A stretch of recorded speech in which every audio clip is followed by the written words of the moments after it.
नमस्कार, जय हिंद दोस्तों। स्वागत है आपका अपने YouTube channel important MCQ by Sandeep में। हम लोग DLED 4th सेमेस्टर मैथ की तैयारी कर रहे हैं और मैथ की तैयारी के क्रम में हमने आपको 3 वीडियो दे दिए हैं। पहला वीडियो था करणीगत राशि वाला, दूसरा वीडियो था वर्गमूल वाला और तीसरा था घनमूल वाला। अब यहाँ पर जो चौथा वीडियो है वो है सिक्का और पासा के ऊपर। ये दोनों टॉपिक हम इस वीडियो में कवर करने वाले हैं। देखो पूरा ओवरव्यू आपको हम दे देंगे, जिससे इससे रिलेटेड कोई भी क्वेश्चन आ जाएगा आप आसानी से कर सकेंगे। बस आपको ये करना है कि पूरा वीडियो लास्ट तक देखना है। दोस्तों अभी तक अगर आपने चैनल को सब्सक्राइब नहीं किया है तो चैनल को सब्सक्राइब कर लीजिए, क्योंकि इम्पोर्टेंट आपसे रिलेटेड वीडियो आपको लगातार मिलते रहेंगे। इसीलिए चैनल को जरूर सब्सक्राइब कर लीजिए, घंटी का निशान जरूर दबा लीजिए। तो यहाँ पर शुरू करते हैं आज का वीडियो। तो सबसे पहले यहाँ पर हम सिक्का की बात करेंगे। सिक्का और पासा दो इस वीडियो में पढ़ेंगे और सिक्का की पहले बात कर लेते हैं। सब कुछ आपको मालूम है, कुछ भी बताने की ज़रूरत नहीं है कि सिक्के के 2 तल होते हैं, यानी 2 पहलू होते हैं। पहला होगा शीर्ष और दूसरा पूंछ, यानी हेड और टेल। क्लियर है? एक साइड को कहेंगे हेड, एक साइड को कहेंगे टेल। एक सिक्के को उछालने पर 2 परिणाम प्राप्त हो सकते हैं। अगर हमने एक सिक्का उछाला तो या तो हेड आ जाएगा या तो आपका आ जाएगा टेल। बस इससे ज़्यादा तो कुछ नहीं मिलेगा। लेकिन अगर साथ में हम 2 सिक्के एक साथ उठा दें तो वहाँ पर हमें 4 परिणाम प्राप्त हो सकते हैं। या तो दोनों सिक्कों में हेड आ सकता है, या फिर एक सिक्के में हेड आ जाएगा और दूसरे में टेल आ जाएगा, या कह सकते हैं पहले सिक्के में हेड आ जाएगा और दूसरे में टेल आ सकता है। या फिर एक कंडीशन ये हो सकती है कि पहले सिक्के में टेल आ जाए और दूसरे में हेड आ जाए। या फिर चौथी कंडीशन ऐसी हो सकती है कि दोनों सिक्कों में टेल आ जाए। तो यहाँ पर कुल मिलाकर आपको ये पता चल गया कि अगर एक सिक्के उछालेंगे तो 2 ही परिणाम प्राप्त होंगे, और अगर 2 सिक्के उछालेंगे तो 4 परिणाम प्राप्त होंगे। कभी कभी क्वेश्चन ऐसा भी आ सकता है कि आप बताइए अगर 5 सिक्के उछाल दें तो कितने परिणाम प्राप्त होंगे। अब यहाँ पर हम इस तरह लिखने थोड़ी ना बैठेंगे, इसके लिए एक अलग से फॉर्मूला है जो आपको नीचे लास्ट लाइन में दिख रहा है। जैसे हम कहें कि अगर मान चलो कि 5 सिक्के हैं, इनको एक साथ हम उछाल दें तो हमें कुल कितने परिणाम प्राप्त हो सकते हैं। तो इसका फॉर्मूला होता है 2 की पावर n। ये जो n है ये सिक्कों की संख्या है। अगर मान के चलिए हमें ये पता करना है कि 5 सिक्के उछालें तो कितने परिणाम प्राप्त होंगे, तो इस जगह हम n की जगह 5 रख लेते हैं, 2 की पावर 5, और 2 की पावर 5 को अगर सॉल्व करेंगे तो ये आपका आएगा 32। आप करके देख लीजिएगा, 2 को 5 बार गुणा, ठीक है। यानी 2 की पावर 5 को सॉल्व करने के लिए 2 को 5 बार गुणा करना पड़ेगा। 2 दूना 4, दूना 8, दूना 16, दूना 32। तो 2 की पावर 5 कितना हो गया? 32।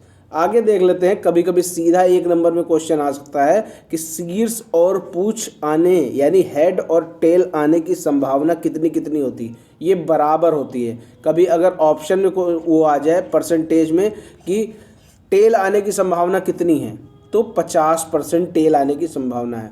अगर कभी आपको भिन्न के रूप में ऑप्शन दे दे तो आपको बताना है 1/2 इसका आंसर होगा, यानी 50% ऑप्शन हो सकता है, आधा ऑप्शन होता है, या बराबर ऑप्शन होता है। ठीक है, ये आपके 1/2 अगर भिन्न में दे रहा है तो 1/2 सही आंसर होगा, परसेंटेज में दे रहा है तो 50 आंसर होगा सही। और अगर ऐसे बोल रहा है कि बराबर है या अलग अलग है तो यहाँ पर आपको ये बराबर पे टिक करना है। उदाहरण लेते हैं, 50 बार सिक्के उछालने पर 25 बार हेड और 25 बार टेल आने की संभावना होगी। तो वही जैसा मैंने अभी बताया कि शीर्ष और पूंछ यानी हेड और टेल आने की संभावना बराबर होती। कोई ये नहीं कह सकता, कोई एकदम पक्का नहीं कह सकता कि इस बार हेड ही आ जाएगा या इस बार टेल ही आ जाएगा। तो आपने अगर सिक्का उछाला तो उम्मीद है कि अगर 50 बार सिक्का उछाला तो उम्मीद है कि 50 में 25 बार हेड आएगा और 25 बार टेल आएगा। देखो यहाँ पर एक क्वेश्चन दे रखा है, किस तरह के क्वेश्चन आ सकते हैं। एक सिक्के को 30 बार उछालने पर 12 बार चित आता है तो पट आने की संख्या। सीधी सी बात है, घटा देना, इसमें कुछ विशेष नहीं है। अगर 12 बार चित आता है तो पट आने की संख्या कितनी होगी, तो 30 बार में 12 घटा दीजिए तो आपका 18 आ जाएगा। ठीक है, आगे देखते हैं। पासा के बारे में समझ लेते हैं। पासा जो हम लोग जनरली लूडो में यूज़ करते हैं वो समांगी पासा होता है। समांगी पासा पे क्या होता है कि 6 फलक होते हैं और उन पर सब पर नंबर अंकित होता है, 1 2 3 4 5 6। तो इस तरह समांगी पासे पर 1 से 6 तक संख्याएं अंकित होती हैं। किसी समांगी पासे को फेंकने पर उस पर अंकित संख्याओं में से प्रत्येक के ऊपर आने की संभावना समान होती है। जैसे अभी हमने सिक्के में समझा कि हेड और टेल आने की संभावना एकदम बराबर होगी। इसी तरह यहाँ पर अगर हमने पासा फेंका तो उनमें से कोई भी नंबर आ सकता है, सबकी संभावना बराबर है। यदि एक पासा 30 बार फेंका गया तो सभी संख्याएं 5 बार आने की संभावना होती है, क्योंकि आप जानते हैं कि 1 से लेकर 6 तक संख्याएं उसमें लिखी होती हैं। तो अगर हम 30 बार पासा फेंक रहे हैं तो सबको 5 बार आने की संभावना है। तो ये चीज़ आपको समझ में आ गया होगा कि सबके आने की संभावना बराबर होती है, तो 30 बार फेंकेंगे तो 5 बार आने की सभी की संभावना। एक पासा को फेंकने पर 6 परिणाम प्राप्त होते हैं और 2 पासा फेंकने पर 36 परिणाम प्राप्त होते हैं। अब इसको भी पता करने का तरीका है। मान के चलो क्वेश्चन में आ जाए 5 पासा फेंके जा रहे हैं तो कितने परिणाम प्राप्त होंगे। देखो मैं आपको बता देता हूँ, जैसे एक पासा फेंका तो या तो 1 आ सकता है, या तो 2 आ सकता है, या तो 3 आ सकता है, या तो 4 आ सकता है, या तो 5 आ सकता है, या तो 6 आ सकता है। तो कुल मिलाकर यहाँ पर कितने परिणाम प्राप्त हुए, हमें 6 परिणाम प्राप्त हुए। लेकिन अगर हम 2 पासे एक साथ फेंक दें तो वहाँ पर हमें 36 परिणाम प्राप्त होंगे। वो भी मैं आपको दिखा देता हूँ किस तरह 36 परिणाम प्राप्त हो रहे हैं। यहाँ पर ये देखिए, जब हम एक पासा फेंकते हैं तो यहाँ पर आप देख सकते हैं कि 6 परिणाम प्राप्त हो रहे हैं। 1 आ जाएगा, या तो 2 आ सकता है, या तो 3 4 ऐसे करके 6 परिणाम प्राप्त हो सकते हैं। लेकिन अगर हम 2 पासे एक साथ फेंक दें तो हमें कुल मिलाकर 36 परिणाम मिल सकते हैं। या तो पहले पासे में 1 आ जाएगा और दूसरे पासे में भी 1 आ सकता है, या तो पहले पासे में 1 आ जाए और दूसरे पासे में 2 आ जाए। इस तरह करके आप पूरा कॉम्बिनेशन यहाँ पर बना लीजिए और आपको पता चल जाएगा कि कितने टोटल परिणाम मिल सकते हैं। ये यहाँ पर पूरे परिणाम लिखे हुए हैं, ठीक है। पहला है 1 1 और लास्ट है आपका 6 6। तो इस तरह मिला के कुल मिलाकर परिणाम 36 परिणाम प्राप्त हो सकते हैं। अब यहाँ पर आप एक और चीज़ समझिए, जब भी पासा फेंका जाएगा तो उसमें 1 से 6 तक नंबर हैं, तो उसमें से कुछ सम होते हैं और कुछ विषम होते हैं, ठीक है।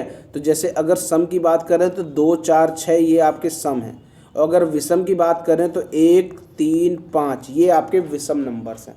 तो अगर एक पासे को 54 बार फेंका गया और 25 बार सम आ गया तो विषम संख्या कितनी बार आएंगी, तो आप इसमें घटा दीजिए, आपका आंसर सीधा सीधा आ जाएगा। आगे इसी से रिलेटेड टॉपिक है संभावना या प्रायिकता। तो इसकी परिभाषा क्या है? किसी कार्य के होने या ना होने को संभावना के रूप में समझा जाता है। ये परिभाषा हो गई इसकी। उदाहरण के तौर पर लेते हैं, किसी कक्षा के 50 छात्रों में कुछ छात्रों के उत्तीर्ण और कुछ छात्रों के अनुत्तीर्ण होने की संभावना रहती है, तो इसी को हम लोग प्रायिकता या फिर संभावना के रूप में जानते हैं। एक घटना की प्रायिकता अगर निकालनी है तो हम कैसे निकाल सकते हैं? इसका फॉर्मूला होता है घटना के अनुकूल परिणाम और कुल संभव परिणाम। हमें ये पता करना है कि एक क्लास में कितने बच्चे उत्तीर्ण हो सकते हैं। तो ये हमें कैसे, घटना की प्रायिकता कैसे पता चलेगी? मान के चलो कि हमें लगते हैं कि 35 बच्चे पास हो सकते हैं और टोटल कितने बच्चे हैं? 50 हैं। तो आप इसको सॉल्व कर लीजिए तो उस घटना की प्रायिकता पता चल जाएगी आपको। जैसे उदाहरण के रूप में लेते हैं, एक सिक्का उछालने पर शीर्ष आने की प्रायिकता या संभावना क्या होगी?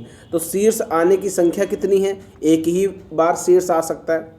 कुल संभव परिणाम या तो शीर्ष आएगा या तो पूंछ यानी हेड या टेल, 2 परिणाम आ सकते हैं। लेकिन यहाँ पर शीर्ष आने की संभावना पूछ रहा है, तो शीर्ष आने की संभावना 1 है और कुल यानी टोटल परिणाम कितने आ सकते हैं? 2 आ सकते हैं। तो इस प्रश्न के हिसाब से संभावना जो होगी वो 1/2 हो जाएगी। यानी शीर्ष आने की संभावना आपकी है 1 और कुल संभव परिणाम है आपके 2। तो संभावना कितनी निकल के आ गई? 1/2। आगे देखते हैं, इस तरह क्या निष्कर्ष निकल रहा है कि एक सिक्का उछालने पर प्रत्येक घटना घटित होने की संभावना कितनी है? 1/2। क्लियर है? इसी तरह 2 सिक्का उछालने पर प्रत्येक घटना के घटित होने की संभावना 1/4 है। तो ये चीज़ आपको समझ में आ गई होगी, क्योंकि वहाँ पर 2 सिक्का उछालते हैं तो हमारे पास 4 परिणाम प्राप्त होते हैं। पहला हो सकता है कि पहले में हेड आ जाए, दूसरे में भी हेड आ जाए, पहले सिक्के में हेड आ जाए, दूसरे में टेल आ जाए, या फिर पहले सिक्के में टेल आ जाए, दूसरे में हेड आ जाए, या फिर दोनों में टेल टेल आ जाए। तो ये 2 सिक्के कि जब 2 सिक्का उछालेंगे तो ये 4 कंडीशन बन सकती हैं। तो 4 कंडीशन बन सकती है, तो प्रत्येक घटना के घटित होने यानी इस घटना के घटित होने की जो संभावना होगी वो 1/4 होगी, क्योंकि ये एक ही बार घट सकती है और टोटल आपके परिणाम है 4, तो 1/4 इसका आंसर हो जाता है। इसी तरह एक पासा उछालने पर प्रत्येक घटना के घटित होने की संभावना कितनी हो जाएगी? 1/6, क्योंकि वहाँ पर 6 फलक होते हैं यानी 6 संभावित परिणाम हो सकते हैं, तो 1/6। और 2 पासा अगर उछालने पर, 2 पासों को उछालने पर कुल परिणाम 36 प्राप्त होते हैं, और तो किसी एक यानी प्रत्येक घटना घटित होने की जो संभावना होगी वो 1/36 होगी। तो ये आप अच्छे से समझ लीजिए, क्योंकि सीधा सीधा क्वेश्चन यहाँ पर आ सकता है। प्रायिकता की अगर बात करें, किसी घटना के घटित होने की संभावना के मापन को प्रायिकता कहते हैं। अगर प्रायिकता की परिभाषा आ जाए तो आपको यहाँ पर मापन को इसमें ऐड करना है। किसी घटना के घटित होने की संभावना के मापन को प्रायिकता कहते हैं। आगे यहाँ पर देखते हैं, जैसा कि अभी मैंने आपको ये चीज़ बता दी थी, अब यहाँ पर इससे रिलेटेड किस तरह के क्वेश्चन आ सकते हैं वो भी यहाँ पर आप देख लीजिए। 2 पासे एक साथ फेंकने पर दोनों पर विषम अंकों के ऊपर आने की घटना को समुच्चय के रूप में लिखो।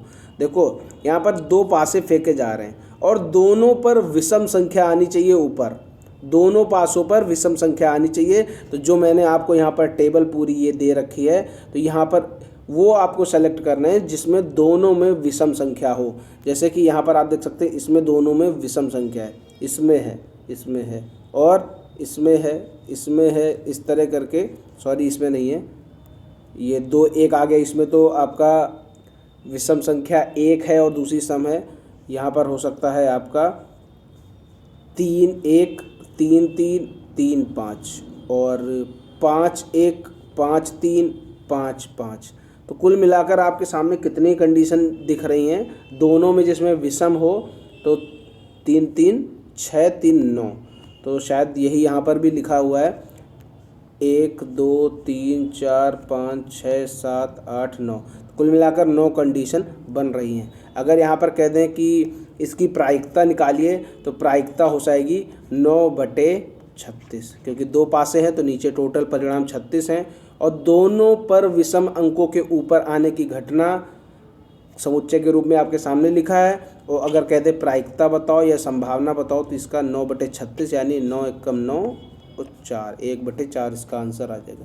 अगला क्वेश्चन देखिए, 2 पासों को एक साथ फेंकने पर ऊपरी फलक पर प्राप्त संख्या का योगफल लिया जाता है। निम्न घटनाओं को समुच्चय के रूप में लिखिए। प्राप्त योग सम संख्या हो, ऐसे हमें सेलेक्ट करने हैं जिनको योग करने पर सम संख्या मिल रही हो। जैसे इन दोनों को योग करेंगे 1 + 1 2 आएगा, तो यहाँ पर सम संख्या मिल रही है। ये सम संख्या मिलेगी, इसमें मिलेगी सम संख्या, इसमें मिल जाएगी, इसमें मिल जाएगी और इसमें मिल जाएगी। इसमें सम संख्या मिल जाएगी जोड़ने पर, इसमें भी और इसमें। इसके बाद 4 2 6 4 4 8 और 4 6 10 5 1 5 3 5 5, इन सभी को जोड़ने पर क्या मिल रहा है हमें? सम संख्या मिल रही है। तो कुल मिलाकर आपके सामने देखिए, हर लाइन में आपको 3 3 मिल रहे हैं। तो कुल मिलाकर कुल लाइनें हैं 6, तो 6 18 आपका कुल मिलाकर टोटल संख्याएं होंगी। इसी तरह आपको ढेर सारे आपको क्वेश्चन दे सकते हैं, आपको उसी में से सेलेक्ट करना है। आपको ये एक तरीके से इसकी अच्छे से प्रैक्टिस कर लीजिए इस टेबल की, कि 2 पासे फेंकने पर कौन कौन से परिणाम प्राप्त होंगे, और 1-2 बार प्रैक्टिस कर लेंगे तो आपको पूरा समझ में आ जाएगा। और इसके बाद अगर इस तरह का क्वेश्चन आए कि इसमें से सेलेक्ट करने वाला हो तो आप आसानी से सेलेक्ट करके उसके आंसर दे सकते हैं। अब यहाँ पर सिक्का और पासा से जुड़े जो रिलेटेड क्वेश्चन पूछे जा चुके हैं दोबारा रिपीट हो सकते हैं। 2 पासों को एक साथ फेंकने पर प्रतिदर्श समष्टि में कुल अवयवों की संख्या कितनी होती है? तो जैसा कि मैंने बताया कि 2 पासे अगर एक साथ फेंकेंगे तो ये 36 परिणाम प्राप्त होते हैं। एक पासा उछालने पर अभाज्य संख्या का समुच्चय ज्ञात करो। तो अभाज्य संख्या कौन कौन सी होती है? 2 3 5। एक पासा उछाला जा रहा है तो इसीलिए केवल 3 परिणाम यहाँ पर मिल रहे हैं, 2 3 5। आगे देखते हैं, एक पासा फेंकने पर प्रतिदर्श समष्टि में अभाज्य संख्या के अवयवों की संख्या पूछ रहा है। देखो यहाँ पर कह रहा है समुच्चय ज्ञात करो, यहाँ पर कह रहा है उनकी संख्या बता दो, तो 3 है, 1 2 3, ठीक है। 2 पासों को एक साथ फेंकने पर अंकों का योग 4 होने की संभावना ज्ञात करो। तो अंकों का योग 4 कहाँ कहाँ हो सकता है? अगर पहले सिक्के में 1 आ जाए, पासे में 1 आ जाए और दूसरे पासे में 3 आ जाए, पहले पासे में ऊपर की तरफ 2 आ जाए, दूसरे पासे में ऊपर की तरफ 2 आ जाए, और पहले पासे में 3 आ जाए और दूसरे पासे में 1 आ जाए, तो इस तरह कुल मिलाकर हमें 3 परिणाम प्राप्त हो रहे हैं। संभावित परिणाम 3 मिल रहे हैं। 4 होने की संभावना ज्ञात करना है तो संभावना का सूत्र लगा दीजिए कि जितने संभावित परिणाम है उसको ऊपर रख दीजिए और कुल परिणाम को नीचे रख दीजिए, और ये आपका काट पीट के 1/12 आ गया। क्लियर है बात? आगे देखते हैं 2 सिक्का उछालने पर क्या परिणाम प्राप्त होंगे। 2 सिक्का उछालेंगे जब, तो जैसा कि मैंने आपको पहले बताया वही यहाँ पर लिखा हुआ है। 2 सिक्कों को उछालने पर दोनों सिक्कों पर एक साथ शीर्ष आने की संभावना कितनी है? क्या है संभावना ज्ञात करो। तो दोनों सिक्कों पर अगर शीर्ष आ रहा है तो ऐसे में सिर्फ एक ही इसका संभावना हो सकती है, तो संभावना 1 होगी, और बटे में आपका क्या हो जाएगा, जो टोटल परिणाम 2 सिक्कों को उछालने पर टोटल परिणाम कितने आ सकते हैं? 4 आ सकते हैं। तो दोनों पर शीर्ष आने की संभावना 1/4 यहाँ पर हो जाएगी। अब आपके लिए एक क्वेश्चन ये है कि एक लॉटरी में 100 इनाम है, जबकि उसके लिए 1 लाख टिकट बिके हैं। इस लॉटरी का एक टिकट खरीदने वाले व्यक्ति की इनाम जीतने की संभावना कितनी है? इस प्रश्न का उत्तर आप हमें नीचे कमेंट बताइए। आपके सामने हमने फॉर्मूला ऑलरेडी लगा के दे दिया है, तो इसका जो आंसर हो नीचे कमेंट बताइए। आप लोग आंसर नहीं करते हैं कमेंट में, तो ये तो बड़ी गलत बात है। आप लोग इसका आंसर ज़रूर बताइए ताकि मुझे भी लगे कि आप लोग सीरियस तैयारी कर रहे हैं। उम्मीद करता हूँ कि ये वीडियो समझ में आया होगा। बहुत ही जल्द हम मॉडल पेपर आपको उपलब्ध कराएंगे ताकि आपकी अच्छे से अच्छे प्रैक्टिस हो सके। मिलते हैं दोस्तों अगले वीडियो में, तब तक के लिए जय हिंद, जय भारत।